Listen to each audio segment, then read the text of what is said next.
adlaw sa tanan. Ako di ay dako kog pasalamat una sa pagpa-member nako sa Project Dunganon. 18 years nako or mag 19 years nako sa Project Dunganon. Hantod ro nagpabilin gihapon ko og di ako i-testify nga ako jud tong unang naka-benefits diri sa Project Dunganon diri sa lungsod sa Bakong, sa Barangay Suludpan. Kanang nindot kaayo siya kay ako gay maka-prove nga nindot jud kayo ang solar nga ako ang na benefits diri sa Project Dunganon kay sa diha nga ni nagbagyong audit ako ra jud moy naay suga diri nga dapit or nindot jud pud kaayo siya nga pagka solar dili pareha sa uban kay dili man siya malubat nya nindot man kayang iyang kay kusog ka iyahang suga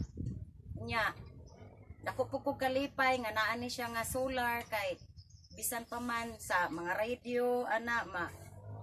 ako rang ikuan dayon ang TV nalipay pud ako ang mga anak kay ang TV magamit po siya bisag walay kuan unya ako po diri moy wala joy kuryente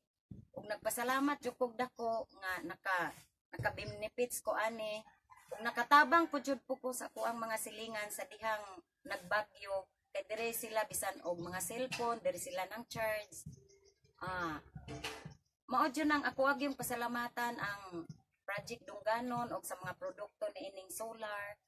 kay ako gyoy naka-benefits og dako kaayo kahimuan ang inyong produkto nga solar